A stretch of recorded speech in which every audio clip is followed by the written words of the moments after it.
instant spécial, moment particulier, faire de chaque seconde, de chaque minute de notre vie, une action de grâce. Tel est le but, frères et sœurs, de notre vie. Tel est le but de notre louange. Tel est le but de notre désir de faire de Dieu, de ce Dieu-là, le maître de notre vie. C'est avec ces notes, c'est avec ces paroles que nous entamons, frères et sœurs, chers amis téléspectateurs, notre émission Rendez-vous au sommet sur votre chaîne préférée, Ecclesia TV, qui est la chaîne de l'Église catholique en Côte d'Ivoire. Je le disais tantôt, moment spécial, instant particulier. Chers amis téléspectateurs, bienvenue à cette émission Rendez-vous au sommet. Le thème de cette émission est intitulé comme suit: As-tu la révélation de ta prochaine saison? As-tu la révélation de ta prochaine saison? Mais vous connaissez le déroulé de l'émission et nous allons partir avec la réalisation pour un clip de Derek Jones, du chanteur Derek Jones. Je veux te louer. Chers amis, asseyez-vous bien. Invitez quelqu'un à suivre cette émission. Merci à toutes ces personnes qui nous suivent à partir du décodeur canal, à partir du canal 194. Eh bien, merci à vous. Que Dieu vous bénisse abondamment. Asseyez-vous bien. Allons avec la réalisation pour ce chant du chanteur Derek Jones. Je veux te louer.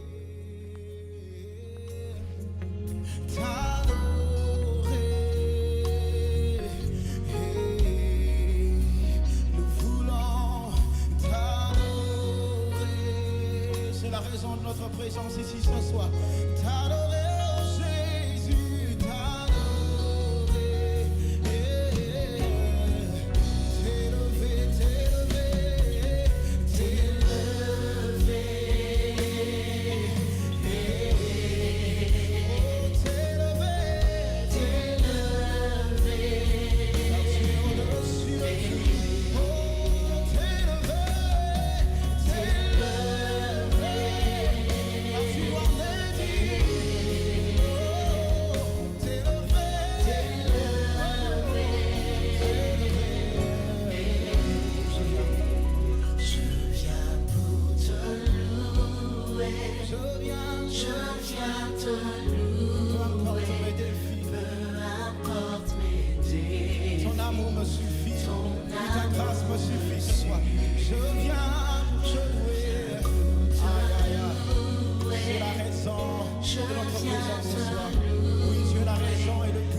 Si c'est difficile, ton amour me suffit. Ton amour, je viens pour t'honorer. Je viens pour t'honorer.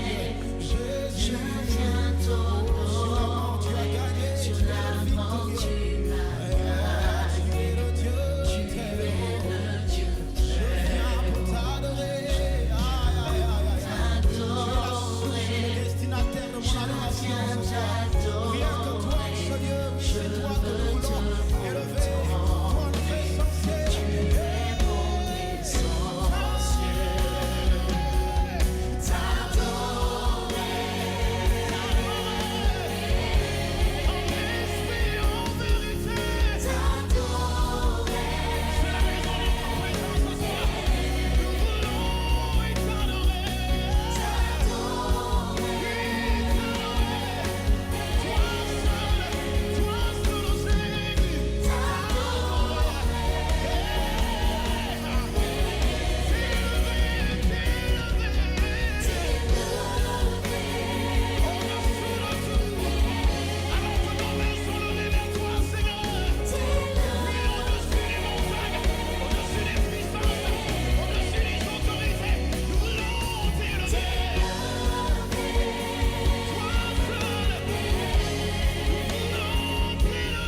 Waouh, quelle atmosphère, quelle présence à travers ce clip du chanteur Derek Jones, à qui nous faisons un gros coucou. Nous saluons aussi tous ces chantres qui, dans leur couloir, sont en train de faire quelque chose pour que frères et sœurs sont en train de déployer une présence extraordinaire pour que, frères et sœurs, le royaume des cieux avance. Nous faisons un gros coucou à tous ces ouvriers, à toutes ces personnes qui se saignent, qui se sacrifient et qui n'ont pour seule passion l'avancée du royaume de Dieu sur terre, l'avancée du royaume des cieux sur terre. Frères et sœurs, c'est ce que Romains chapitre 8 nous dit, que le monde attend avec un ardent désir.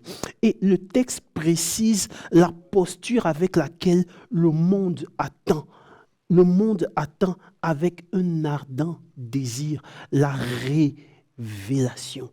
La révélation des fils. Le mot revient par rapport à ce thème qui va s'afficher au bas de votre écran. As-tu la révélation de ta prochaine saison? As-tu la révélation? As-tu la compréhension? As-tu l'information particulière qui se rattache à ta vie et à ta situation? Parce qu'il y a deux sortes d'informations, frères et sœurs. Il y a l'information logos, il y a la connaissance logos. C'est la connaissance scientifique, c'est la connaissance qui fait appel à notre rationalité, c'est la connaissance qui fait appel à notre raison, c'est la connaissance formelle qu'on donne à tout le monde. Aujourd'hui, cette connaissance logos-là emmène beaucoup de gens, frères et sœurs, à penser qu'ils ont compris certaines choses de la part de Dieu. Alors qu'en réalité, frères et sœurs, ce qui fait la différence dans notre parcours, dans notre cheminement, dans notre expérience de vie sur terre, ce qui classifie les gens dans la société, ce qui fait qu'à un moment donné, il y a des gens qui commencent au même niveau et qu'à un certain niveau, il y en a un qui se démarque, frères et sœurs, c'est la révélation. Lorsque vous voyez une personne performer, lorsque vous voyez une personne exceller, lorsque vous voyez une personne se déployer un certain niveau de puissance, avec un certain niveau de résultat, frères et sœurs, cette personne a compris quelque chose que ceux qui n'ont pas le même résultat n'ont pas compris. Je vous assure, frères et sœurs, tout est une question de révélation sous le soleil. Voilà pourquoi ceux qui accèdent à un certain niveau d'illumination, ceux qui accèdent à un certain niveau d'élévation, ceux qui accèdent à un certain niveau de révélation des choses, du mouvement et du vent de l'esprit sont ceux-là même qui comprennent qu'en réalité, il y a des choses à faire. Heureux es-tu si tu as la révélation de certaines choses. Heureux es-tu si tu as la révélation de certaines choses. Frères et sœurs, je le dis clairement, savoir que 1 plus 1 égale à 2, ça c'est la connaissance rationnelle. Mais ça là, ça ne va pas te faire avancer. Ça là, c'est une connaissance commune, c'est une connaissance générale. Mais c'est qu'est-ce que tu fais avec cette connaissance qu'on te donne? C'est ce qui permet à certains élèves, c'est ce qui permet à certaines personnes qui apprennent d'être soit première ou d'être à la traîne. En réalité, ce qui fait la différence entre les hommes, ce qui fait la différence entre plusieurs entrepreneurs, ce qui fait la différence entre plusieurs femmes au foyer, ce qui fait la différence entre plusieurs hommes d'affaires, ce qui fait la différence entre plusieurs chrétiens, c'est la révélation de ce que Dieu veut faire avec toi à ta prochaine saison. La révélation de ce que Dieu veut faire avec toi. La révélation du coup que ta vie va connaître à la prochaine saison. Si tu as la révélation, si tu as l'information précise qui te permet de dire, dans les 5 prochaines années, voici le vent, voici la direction que ma vie empruntera, heureux es-tu. En réalité, les gens sont perdus quand ils n'ont pas de révélation. En tant que coach, j'ai écouté énormément de personnes. J'ai écouté beaucoup de personnes. J'ai écouté énormément de personnes qui m'ont dit, coach, à un certain moment, je peux te dire la vérité, j'ai le sentiment d'être perdu. J'ai le sentiment de ne pas être à ma place. Je n'ai pas le sentiment d'être à ma place. Je n'ai pas le sentiment d'être dans mon couloir pour être en train de faire ce que j'aurais dû faire. Frères et sœurs, la révélation manque à beaucoup de chrétiens.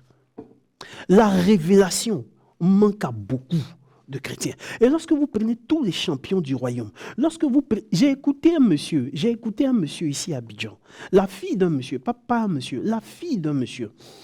Le monsieur a un champion dans le domaine de l'immobilier ici en Côte d'Ivoire. Frères et sœurs, lorsque vous prenez la zone de Cocody, pour ceux qui connaissent la ville d'Abidjan, la capitale Abidjan, lorsque vous prenez la zone de Cocody, le monsieur a énormément de biens immobiliers dans cette zone. En fait, quand vous écoutez l'histoire de ce monsieur, vous allez vous rendre compte qu'il y a 30 ans, il y a 35 ans, le monsieur avait commencé à avoir la révélation de ce qu'il voulait faire. En réalité, ce qu'on voit aujourd'hui n'est que le résultat de la révélation qu'il y a eu il y a 30 ans. Et quand on parle de révélation, ce ne sont pas des révélations spirituelles où Dieu va forcément te parler en songe, où Dieu va forcément te parler en rêve. Mais quelle est cette lumière qui brille dans ton cœur par rapport à ta prochaine saison, par rapport au prochain chapitre de ta vie? Quelle est cette lumière qui brille dans ton cœur? Qu'est-ce qui fait qu'à un moment donné, tu sais que dans la prochaine version de ta vie, voilà ce qu'en réalité tu es appelé à faire? Je dis et je répète, quand vous voyez des gens stagner, quand vous voyez des gens tourner en rond, quand vous voyez des gens faire du mouvement, parce qu'il ne s'agit pas uniquement que de faire du mouvement, mais est-ce que tu es en train d'avancer? Vous voyez des gens qui sont occupés du matin jusqu'au soir, des gens qui bougent dans tous les sens. Mais quand on fait le rapport à la fin de la journée, ces personnes-là n'ont pas ce qu'il fallait. C'est-à-dire qu'il n'y a pas eu de résultat, il n'y a pas eu d'avancée notoire. On bouge, on est occupé, on est stressé, on travaille sous pression. Ça te donne l'impression qu'en réalité, tu es en train d'avancer. Parce que le programme est chargé. Le programme journalier est énormément chargé. Mais à la fin de la journée, tu es le seul. Quand tu vas te coucher le soir, tu es le seul à pouvoir répondre à cette question. Aucun coach ne peut répondre à cette question. Aucun homme de Dieu ne peut répondre à cette question. Aucun prêtre qui te suit ne peut répondre à cette question. Tu es seul face à ta conscience. Tu es seul face à ton Dieu. Tu es seul face à ta vie. Est-ce qu'à la fin de la journée, là, tu as avancé? Toi seul, tu sais.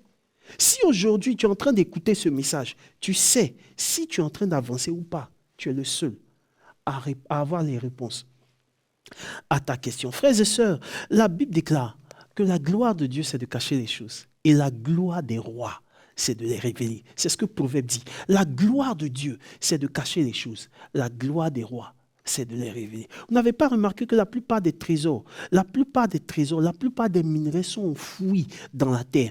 Et ce sont des gens qui prennent le courage de chercher, de creuser. Ce sont des gens qui persévèrent dans le fait de chercher, qui trouvent de l'or, qui trouvent des minerais importants, qui trouvent des minerais à très forte valeur, qu'ils déposent sur un marché. Et cela amplifie leur richesse. Je te dis la vérité. Si tu cherches les informations, si tu cherches la révélation qui va changer ta vie, prends le temps de creuser. Parce qu'en réalité, le prochain chapitre de ta vie t'attend. J'ai 2 points essentiellement par rapport à ce message. Et je veux que tu t'asseyes très bien. J'ai 2 points par rapport à ce message. Le premier préalable, de ce message, c'est qu'en réalité, c'est la révélation qui fait la différence entre les hommes. Ça, on l'a compris. Quand tu vois quelqu'un qui est premier, c'est parce qu'il a compris quelque chose que le dernier là n'a pas compris. Voilà pourquoi il est premier. Voilà pourquoi dans la classification, c'est lui qui vient en tête. Et quand tu comprends ça, au lieu de combattre le premier, tu cherches à savoir, mais qu'est-ce qu'il a compris que je n'ai pas encore compris? C'est ce qui te permettra d'avancer. C'est ce qui te permettra d'évoluer. C'est ce qui te permettra de connaître, d'avoir du gabarit, d'avoir du coffre pour te permettre d'avancer dans cette vie. Frères et sœurs, il y a 2 choses essentielles. Lorsque Dieu veut te faire changer de saison, lorsque ta vie est sur le point de changer de saison, pour que tu passes au prochain niveau, pour que tu arrives au sommet, il y a 2 choses. Soit Dieu te préviendra de ce qui va arriver, soit Dieu te préparera par rapport à ce qui va arriver. Je répète. Lorsque ta vie est sur le point de changer, lorsque ta vie est sur le point de connaître un tournant décisif, lorsque ta vie en tant que chrétien, en tant que fils du royaume, lorsque ta destinée est sur le point de connaître un virage très important, il y a deux choses qui risquent d'arriver. Soit Dieu utilisera ses serviteurs, que ce soit des prêtres, que ce soit des bergers ou autres. Dieu utilisera ses serviteurs pour te prévenir de ce qui va arriver et de ce qu'il veut faire de toi. Et il y a beaucoup de gens qui se retrouvent dans ce cas. Soit Dieu te préparera en utilisant les événements, en utilisant les circonstances, en utilisant ton histoire pour te préparer. En réalité, frères et sœurs, beaucoup de gens, la plupart des gens qui ont le sentiment d'être perdus sont des gens qui n'ont pas pris le temps d'analyser ces deux aspects. La préparation qui est liée au fait que Dieu te prévient. Il te prévient en utilisant ses serviteurs. Vous allez voir des gens qui sont en train de chercher leur vocation. Et ils vont aller peut-être à une prière. Et un serviteur de Dieu, un prêtre ou quelqu'un va leur dire, en fait, je pense que si tu fais comme cela, d'ici quelques années, je pense que toi, tu auras la vocation d'être dans le sacerdoce. Tu as une vocation sacerdotale. Et je pense que si tu suis ou si tu fais attention à tous ces signes qui se présentent dans ta vie, je pense que tu réponds à ton appel et tu auras des fruits extraordinaires dans ta vie. Comme il y a d'autres personnes qui vont se retrouver dans une situation, mais qui ne savent pas interpréter le jeu de la vie, qui ne savent pas interpréter les cartes que la vie met à leur présente. Et ces personnes vont se retrouver en face d'une personne sage qui va leur dire, si tu vois ce genre de choses se présenter dans ta vie, en réalité, c'est un appel spécifique, peut-être par rapport à un business. C'est un appel spécifique par rapport à un couloir. Et si tu t'engages dans ce couloir, mon frère, ma soeur, tu ne regretteras pas de t'être engagé dans ce couloir. Lorsqu'on regarde la vie de Samuel dans les Écritures, lorsqu'on regarde la vie de Samuel dans les Saintes Écritures, on se rend compte d'une chose. Samuel ne savait pas interpréter la voix de Dieu. Et il a fallu un vieux prêtre du nom d'Élie. À chaque fois, Samuel revenait. 3 fois de suite, Samuel est revenu pour dire, mais Père, est-ce que tu m'appelles? À la 3e fois, le prêtre Élie a compris qu'en fait, ce qui se passe dans la vie de l'enfant, c'est un appel spécifique. Et il lui a donné une directive précise pour lui dire, quand tu partiras cette fois-ci, si tu entends les voix, réponds, me voici. On a toujours besoin de quelqu'un qui nous aidera à décoder les cartes que la vie met en face de nous. J'ai dit, tu as besoin de quelqu'un qui est assez sage. Tu as besoin de quelqu'un qui est assez outillé pour te permettre de décoder les cartes que la vie met en face de toi. Voilà pourquoi Siracide chapitre 6, le verset 36 déclare, si tu vois un homme sage, que tes pieds usent les pas de sa porte. Siracide chapitre 6, le verset 36. Si tu vois un homme sage, que tes pieds usent les pas de sa porte. As-tu un homme sage dans le domaine de la banque? As-tu un homme sage dans le domaine de l'immobilier? As-tu un homme sage, une femme sage dans le domaine du mariage que tu écoutes? As-tu un homme sage, une femme sage dans le domaine de l'audiovisuel, de la communication? As-tu un homme sage dans le domaine du coaching? As-tu un homme sage, une femme sage dans le domaine du mentorat? Quelles sont les personnes que tu écoutes? Ces personnes-là te donneront la révélation pour la prochaine saison de ta vie. Parce qu'en réalité, la vie est faite de saisons. Et quand une saison est sur le point de laisser la place à une autre saison, il y a 2 choses qui doivent arriver. Tu comprends quelle est la saison qui est en train de venir et qu'est-ce que tu dois faire précisément dans cette saison. Bricus, je suis arrivé à Cotonou il y a quelques années de cela. Je pense que ça fait 2-3 ans. J'étais à Cotonou. Écoute-moi très bien. J'étais à Cotonou et nous sommes allés manger dans un des meilleurs restaurants de la ville de Cotonou. Et la dame qui avait appris qu'on y était est venue nous saluer. Lorsqu'elle est venue nous saluer, elle a profité durant les échanges pour nous partager son expérience et son témoignage par rapport au restaurant qu'elle venait de fonder. Elle disait qu'en réalité, elle s'est retrouvée une fois à une messe. Et le texte qui était lu à la messe, c'était le texte de la multiplication des pains. Et lorsqu'elle a entendu ce passage de Jésus disant « Donnez-leur vous-même à manger », elle a capté la révélation. par rapport à elle, sa vie. Parce que c'est une femme qui se posait des questions. Elle voulait entreprendre, mais elle ne savait pas dans quel domaine entreprendre. Elle ne savait pas dans quel domaine entreprendre. Et quand elle part à la messe, elle écoute le texte de l'évangile sur la multiplication des pains. Et lorsque le passage arrive sur la phrase de Jésus qui dit « Donnez-leur vous-même à manger », cette femme capte là la révélation pour dire qu'en réalité, c'est cette révélation-là qu'il me faut pour commencer mon restaurant. Mais en fait, la révélation vient d'où? La révélation ne vient pas du fait qu'elle allait se promener quelque part. La révélation vient du fait qu'elle a entendu. Elle a entendu. Et comme son cœur était disposé, elle a capté la révélation. En fait, dans ce que je suis en train de dire là, il y a une révélation qui t'est destinée par rapport à ce que tu veux faire. Dans ce que je suis en train de dire, par rapport au changement de saison sur ta vie et sur ta destinée, il y a une seule chose, tu ne vas pas comprendre tout, mais il y a une seule chose qui est rattachée directement à ta vie. Et si tu saisis ça, mon frère et ma soeur, ta saison est sur le point de changer. Les gens qui évoluent, les gens qui marchent, les gens qui fonctionnent, les gens qui accélèrent sont des personnes qui prennent le temps d'analyser, qui prennent le temps d'écouter et de capter la révélation qui est rattachée à leur expérience personnelle. Et lorsqu'elles captent la révélation qui est rattachée à leur expérience personnelle, elles passent à un autre niveau. C'est pourquoi quand tu vas à la messe, quand tu vas t'asseoir dans des évangélisations, et je suis toujours surpris, je suis toujours étonné de voir des gens aujourd'hui qui vont à des évangélisations et qui sont distraits, qui vont à la messe et qui sont distraits. En fait, tu ne sais pas à quel moment est-ce que le ciel te visitera. Jésus a pleuré sur Jérusalem. Jésus a pleuré sur Jérusalem en disant, combien de fois, il dit, tu n'as pas reconnu le temps où je t'ai visité. Lorsqu'il s'approchait de Jérusalem, après l'épisode du dimanche des rameaux, il a pleuré sur Jérusalem en disant, tu n'as pas reconnu le temps où je t'ai visité. Frère, c'est bon de prier pour que ta vie change.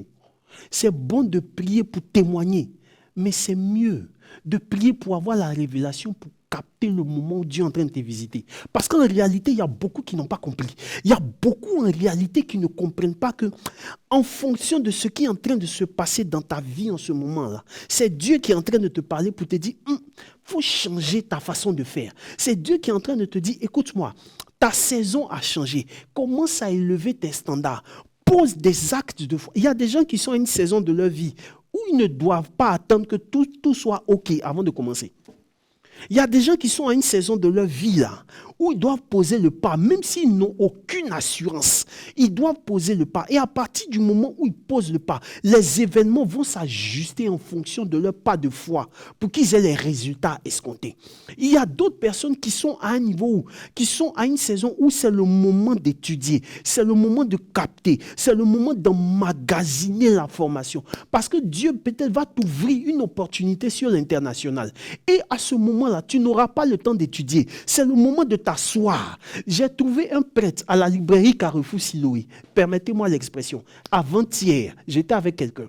Et le prêtre m'a dit, Britus, le prêtre m'a dit, il dit la discipline et la sagesse là, ça commence par le fait de s'asseoir. Ça commence par le fait de s'asseoir. Et puis, de bosser, d'étudier. Il y a des gens qui sont à une saison de leur vie où ils doivent bouquiner comme des malades. Parce que, en fait, passer cette saison-là, tu n'auras plus le temps de t'asseoir pour étudier. Jean-Paul II a dit, si je savais que j'allais devenir pape, j'allais étudier plus longtemps. Si tu comprends ce que je dis, ta vie va changer. Si tu comprends ce que je suis en train de dire là, tu ne vas pas brûler les saisons de ta vie. Il y a des personnes qui sont à une étape de leur vie où on ne doit pas les voir partout. Mais est-ce que tu sais ça? Peut-être que tu ne sais pas ça.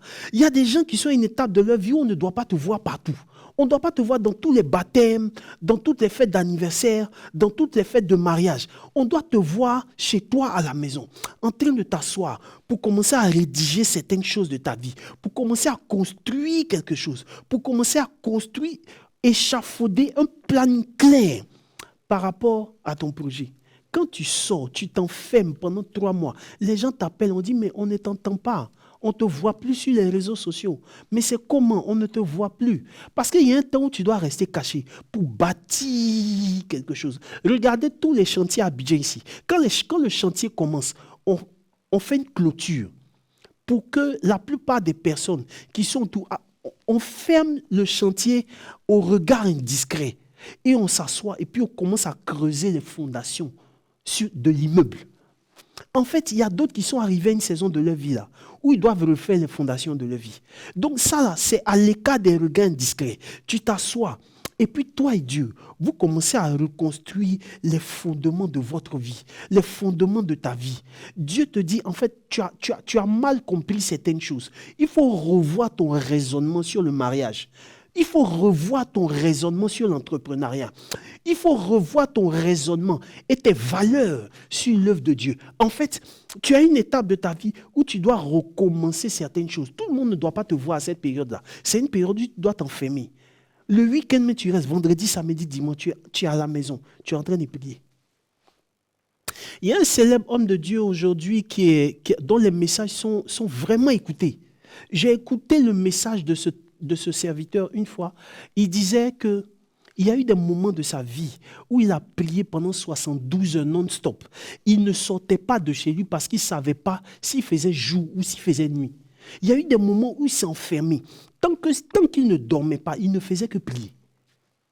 Frère, les gens qui vont émerger dans les 5 prochaines années sont concentrés aujourd'hui, en train de prier. Sont concentrés aujourd'hui, en train de préparer la prochaine saison. En fait, les distraits d'hier sont des gens qui sont toujours surpris par les événements aujourd'hui. C'est le moment de te concentrer.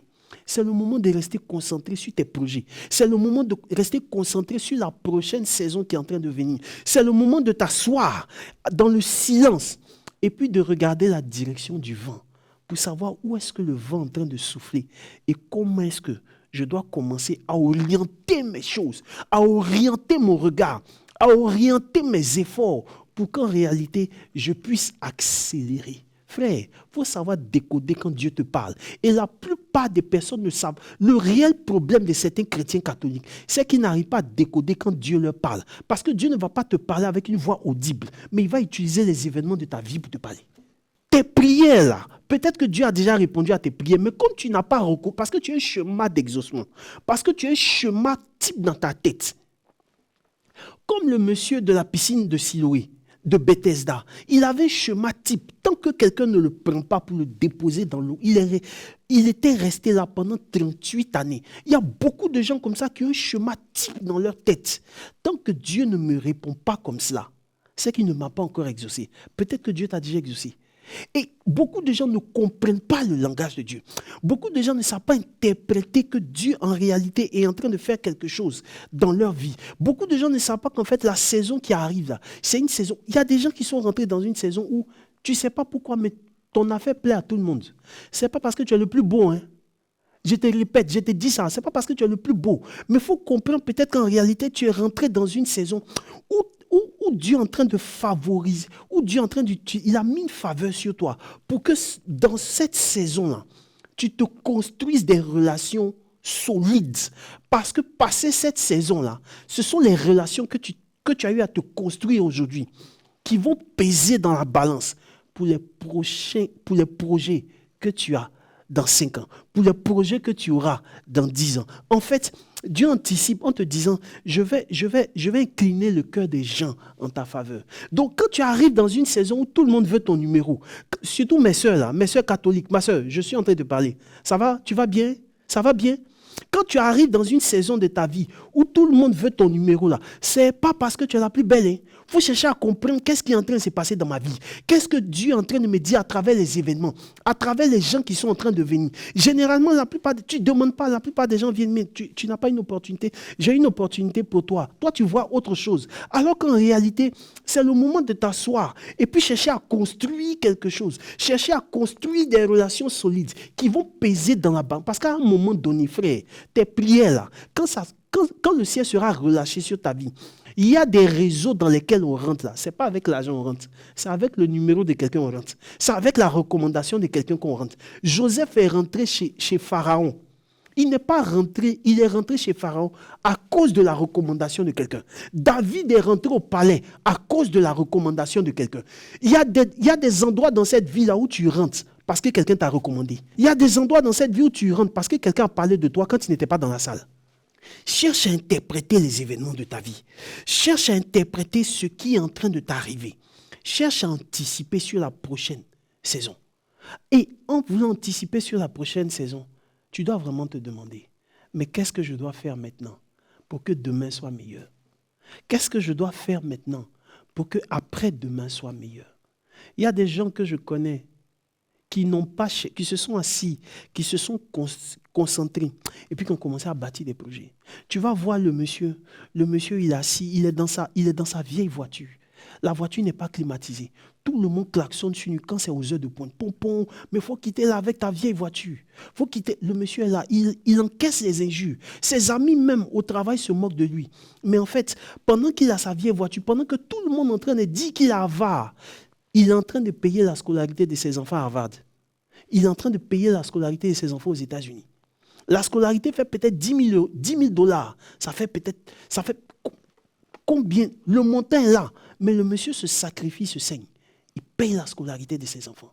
Parce qu'il sait qu'après ça, une fois que l'enfant présente son MBA, une fois que l'enfant présente son doctorat, acquis dans une université de renom aux États-Unis, quand il revient en Côte d'Ivoire, là, frère, son nom pèse dans la balance, son nom pèse sur le marché, son nom pèse dans les circonstances. Parce qu'il y a eu quelqu'un qui a payé le prix. Tu ne peux pas avoir une position dans cette vie si tu n'as pas payé le prix. C'est pourquoi, regarde, il faut te concentrer, tu vas payer le prix. Il faut te concentrer sérieusement. Tu vas payer le prix pour la prochaine saison qui est en train de venir. Parce que, laisse-moi te dire, Dieu veut te bénir. Et je veux que tu me dises Amen. Dieu veut t'élever et je veux que tu me dises Amen. Dieu a un projet de gloire sur ta vie et je veux que tu me dises Amen. Dieu a un plan parfait pour toi et je veux que tu me dises Amen. Mais en fait, ta capacité à rentrer pleinement dans ce plan-là, c'est de t'asseoir et puis d'analyser les circonstances de ta vie. As-tu la révélation de ta prochaine saison? Donc je disais que les deux paramètres, les deux préalables, c'est que soit Dieu te prévient de ce qui va arriver, soit Dieu te prépare par rapport à ce qui va arriver. Lorsqu'il te prévient, il va utiliser ses serviteurs. Il va utiliser la Bible. Il va utiliser les enseignements des serviteurs de Dieu pour te parler. Lorsqu'il te prépare, il va te préparer en utilisant ton passé. Il va te préparer en utilisant ton histoire. Il va te préparer en utilisant des gens qui vont te former. Généralement, ces gens-là ne vont pas te former en te donnant des bonbons. Ce sont des gens qui seront durs. Ce sont des gens à la mine dure que Dieu va utiliser pour te former. Parce qu'il sait qu'il y a des endroits dans la vie, là, on n'est pas... Quand tu es fébrile, on te bouffe. Donc, comme Dieu veut t'envoyer là-bas, quand il veut t'envoyer dans certains cercles professionnels, est-ce que vous savez ce que ça fait que d'être DG d'une entreprise? Quand on dit qu'il y a une nomination, on veut nommer quelqu'un de directeur, est-ce que tu sais ce que ça fait? Et puis ton nom passe en comité de direction. On dit non, c'est M. Stéphane-Marie Djoulot qu'on veut prendre. Tu imagines toutes les tractations spirituelles, toutes les tractations émotionnelles, toutes les tractations diplomatiques qu'il faut pour dire non, mais lui, est-ce qu'on va aller fouiller dans ta vie pour savoir, est-ce qu'il y a ceux qui ne t'aiment pas vont aller fouiller dans ta vie pour savoir s'il n'y a pas une faille qu'on peut utiliser contre toi auprès du DG. Est-ce que tu sais ce que ça coûte d'arriver au sommet? C'est pourquoi prends le temps de te préparer. Prends le temps d'analyser. Prends le temps de te construire. Parce que Dieu sait qu'il veut t'envoyer loin. Et comme il sait qu'il veut t'envoyer loin, il va utiliser des personnes. Il va utiliser des circonstances. Il va même utiliser ton passé. Il va utiliser ce que tu as réussi. Et il va utiliser ce que tu n'as pas réussi. Il va utiliser tes blessures. Il va utiliser tes regrets. Parce que tout cela peut être un carburant pour te permettre de passer au prochain niveau de ta vie. Alors sois attentif. Sois attentif. La première personne qui doit s'asseoir et bosser sa vie sur les événements de sa vie, c'est toi-même. J'ai fini par comprendre qu'en réalité, beaucoup de gens manquent le rendez-vous de la grâce. Beaucoup de gens manquent le rendez-vous de l'opportunité, pas parce qu'ils ne prient pas, mais parce qu'ils n'ont pas la révélation. Frère, que ton esprit soit allumé. Dis-moi amen. Que le Saint-Esprit allume ton cerveau. Que le Saint-Esprit allume ton esprit pour que tu comprennes. Abraham était assis à l'heure la plus chaude du jour, quand 3 hommes passent. Il aurait pu faire sa sieste en train de se reposer. Mais Abraham était dans une saison où il a prié depuis sa jeunesse pour avoir un seul enfant. Lorsque les 3 hommes passent, Abraham comprend que c'est là, il y a une opportunité qui est en train de passer. Regarde-moi, les opportunités de vie passent avec les hommes qui passent dans ta vie. Je répète, les opportunités de ta prochaine saison là sont en train de passer avec les hommes qui passent dans ta vie. Si tu sais reconnaître les hommes de destinée que Dieu t'envoie, tu sauras reconnaître les opportunités divines que Dieu t'envoie. Parce que la réponse de Dieu à un homme, c'est toujours un homme. Les 3 hommes passent. Abraham comprend que quelque chose est en train de se passer. Il arrête les 3 hommes et il dit, mais Seigneur, s'il vous plaît, vous ne pouvez pas passer devant ma tente comme ça. Je vais faire un repas.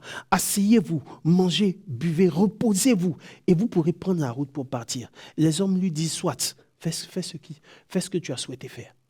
Et pendant que les serviteurs, ces étrangers-là sont en train de manger. Mais c'est pas ce que la Bible dit. La Bible dit qu'en recueillant des étrangers, beaucoup ont recueilli des anges sans le savoir. Et pendant que les 3 hommes sont en train de manger, Abraham est debout comme un serviteur. C'est la posture de quelqu'un qui est debout. C'est la posture de quelqu'un qui est un serviteur. Et quand ils finissent de manger, ils disent, l'année prochaine, dis à ta femme Sarah que l'année prochaine, à cette même période, elle portera un enfant. Sarah, qui avait attendu durant toute sa vie de jeune femme, se met à rire. Parce qu'elle-même, à un moment donné, elle ne croyait plus. Elle se disait, à mon âge, est-ce que je peux encore porter un enfant? Mais la parole était sortie. L'année prochaine, à cette même période, tu porteras un enfant dans tes bras. Ma question pour toi qui es en train de suivre cette émission, et si Abraham n'avait pas arrêté ces 3 hommes? Lorsque les disciples d'Emmaüs partent, retournent à Emmaüs, ils font chemin avec un étranger. Et l'étranger lui demande de quoi discutez-vous. Et ces hommes-là lui disent, mais tu es le seul à Jérusalem qui n'a pas entendu parler de ce qui s'est passé. Jésus de Nazareth, cet homme puissant, naté en parole, cet homme qui a fait des signes extraordinaires. Les chefs de notre peuple l'ont pris et l'ont crucifié. Et Jésus fait un cheminement avec eux. Mais la Bible déclare qu'à un moment donné, il fait semblant de partir lorsque le soir baisse. Et les gens lui disent, reste avec nous. Ils insistent pour dire, reste avec nous. Ma question, et si ces disciples d'Emmaüs avaient laissé Jésus partir quand il avait fait semblant de partir? Beaucoup de gens manquent le rendez-vous de la grâce. Beaucoup de gens manquent le rendez-vous de leur visitation. Beaucoup de gens manquent le rendez-vous de leur opportunité. Beaucoup de gens manquent le rendez-vous de l'opportunité, de la porte qui va les faire passer au prochain niveau de leur vie, simplement parce qu'ils ne reconnaissent pas. Ils ne savent pas reconnaître que ce qui est en train d'arriver maintenant, là, c'est une opportunité. Frère, que Dieu nous donne la sagesse. Que Dieu te donne la sagesse. Et je veux que tu me dises amen. Que Dieu te donne la sagesse. Prie sincèrement, mais prie pour avoir un esprit de révélation poussé. Prie pour avoir un esprit de compréhension poussé. Que ton esprit soit aiguisé, que ton esprit soit en alerte pour que tu puisses décoder les événements que la vie est en train de t'envoyer. En disant, en fait, si ces choses-là sont en train de se passer là maintenant dans ma vie, c'est parce que Dieu est en train de me visiter quelque part. Lorsque Noémie, et je vais terminer là, lorsque Noémie retourne à Bethléem, il y a une de ses belles filles qui lui dit, j'ai parcouru trop de chemin pour me retourner encore dans ma famille. Cette dame-là s'appelle Ruth. Elle dit, j'ai parcouru trop de chemin. Parce qu'il y a des endroits dans la vie, il y a des saisons dans la vie, quel que soit ce qui se passe, tu ne dois plus retourner en arrière. Dis-moi amen. Il y a des saisons de ta vie là, où quel que soit ce qui se passe, quelle que soit la difficulté devant laquelle tu te retrouves, tu ne dois plus retourner en Égypte. Tu ne dois plus retourner en arrière. Tu ne dois plus retourner à ton passé. Tu ne dois plus retourner à tes vomissures. Tu dois avancer. Tu n'as pas d'autre choix que d'avancer. Tu n'as pas d'autre choix que d'évoluer. Ruth n'a pas regardé en arrière. Orpa a décidé de partir. Quand elle est partie, on n'a plus jamais parlé d'elle dans la Bible. Il y a des endroits où si tu retournes là, tu finis anonyme. Il y a des endroits où quand tu retournes, on ne parle plus de toi, on ne se souvient plus de toi. Il y a des endroits où quand tu retournes là, ton histoire s'arrête là.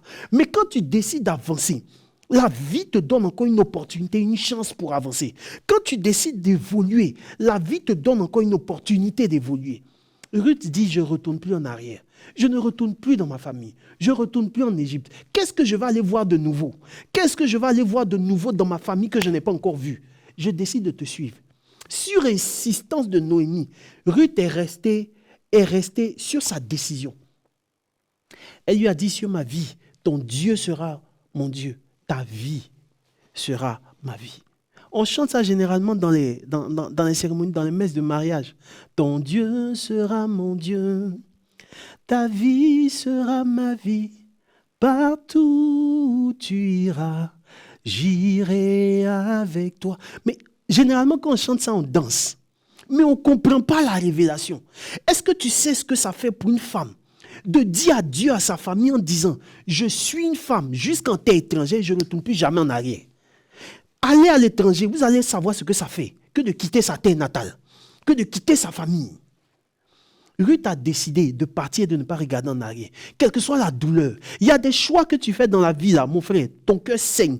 Mais tu prends la décision quand même parce que tu sais que devant, tu vas sourire. Dis-moi amen au nom de Jésus. Il y a des décisions peut-être que tu prends aujourd'hui dans la douleur. Il y a des décisions que tu prends aujourd'hui dans les larmes.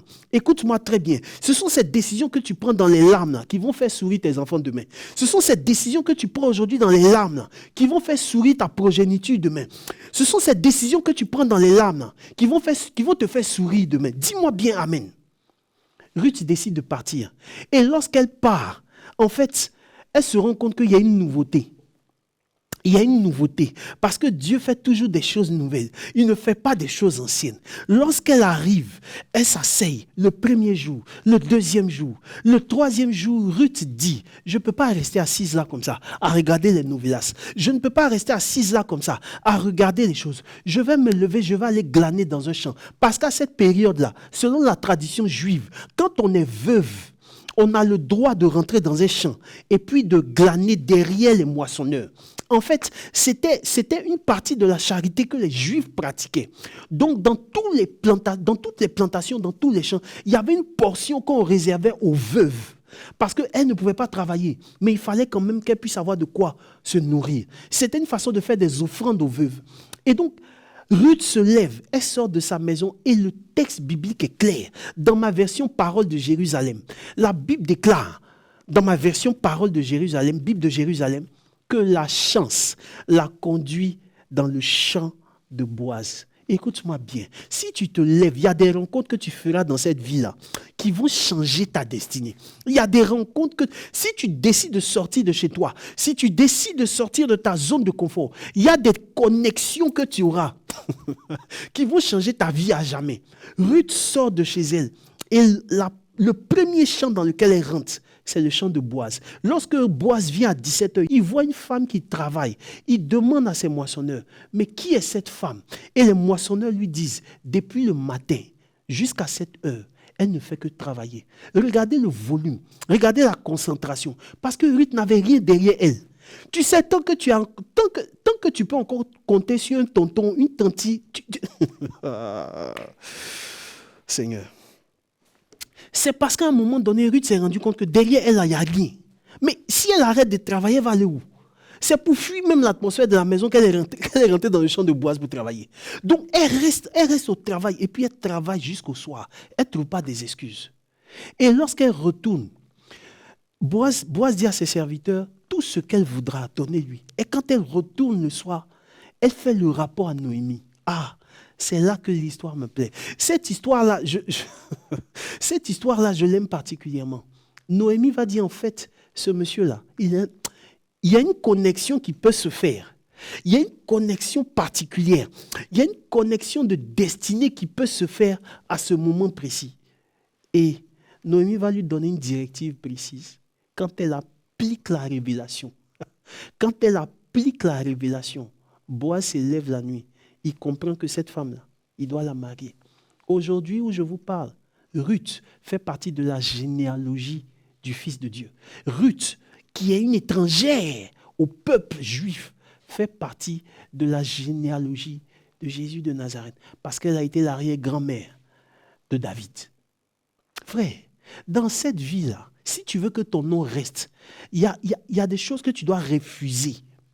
Si tu veux que ton nom reste, il y a des choses, à un moment donné, quand on te dit que c'est fini pour toi, tu dois refuser ce genre de paroles et tu dois te mettre en mouvement. Quand tu te mets en mouvement, la vie va te donner encore une autre chance.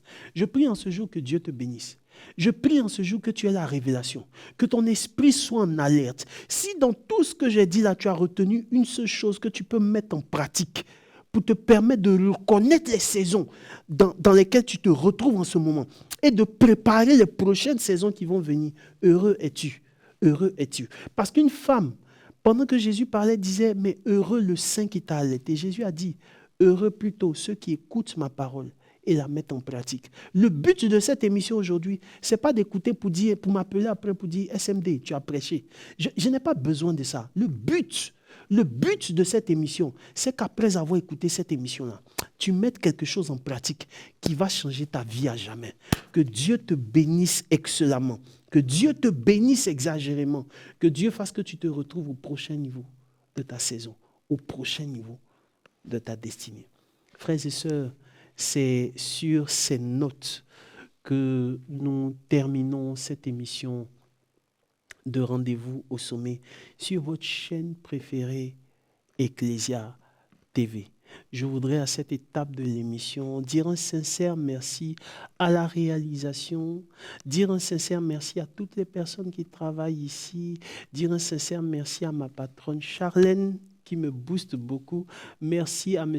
Aristide, merci à toutes ces personnes qui ont préparé le plateau pour que vous puissiez avoir accès à cette émission.